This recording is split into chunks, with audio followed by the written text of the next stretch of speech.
What's up, y'all? How you doing? My name is Judah with J Early Media, and I'm back with another tutorial for my photographers and videographers out there. And today, I want to stress the importance of white balancing. Why is this important? Because there's nothing worse than having amazing compositions, amazing framing, great pictures, but the color is off. You can see it's a little orange, you can see it's a little green or whatever it may be. And that's because possibly if you're new to photography and even videography, you don't understand the importance of white balancing.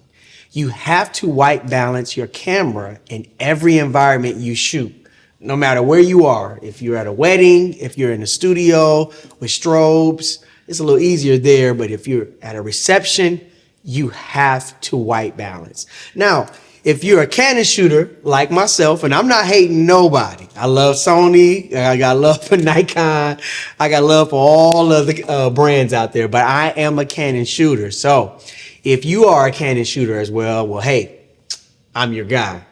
If you look on the back of your camera, there is a Q button, and you hit that Q button, and about 3 icons down on the right side, you'll see AWB, which is white balance, which that's the auto white balance, which sometimes work.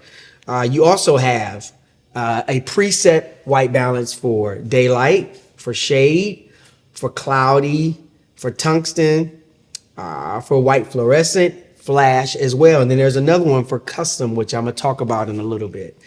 But you can use these settings sometimes. Sometimes you can base, if you're in a cloudy situation and you set it to cloudy, it works. How do you know it works? If it looks like it, looks to your natural eye. If what you see in your camera is matching what you see with your natural eye, then that preset could work. But sometimes you can put in that preset and it's still, the color is off, right? And then that's when you have to go to custom and you have to set the white balance yourself. Now, if you don't have a white balance card, then you need to go on Amazon, and I'll do my best to leave a link in the description so that you can purchase one as well. This is a lifesaver, right?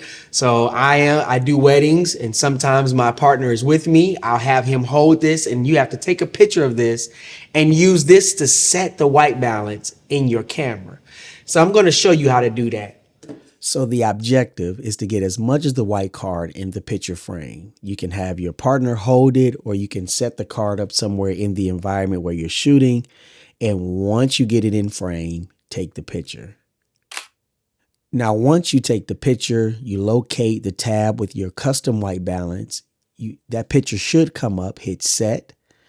And after you hit set, it'll let you know that it can be used, and hit OK. And make sure your white balance is on the custom setting, which is the little flower. And now my white balance is set based on the environment I'm in. And you can see as I go back and forth between flash and custom, you see the different coloration. And that's how you set it. And you have to do this every time. So I really hope that helped you out, and that the next time you go on your set to shoot, wherever that may be, that you're going to make sure that white balance is set so that your pictures come out crystal clear and the color correction is there. Make sure you leave a comment in the comments, or if you have any questions, I'll be glad to answer them, as well as subscribe to my channel, because my channel is dedicated to the beginners. I want to, as much as possible, take the stress out of creativity. I'm just trying to share what I wish somebody would have shared with me when I started shooting. I didn't always have, I have a few mentors, but I didn't have them when I started. And so I hope that this has helped you. Subscribe to the channel, and remember, no matter how many mistakes you make, shooters keep shooting. All right, I'll catch you on the next one.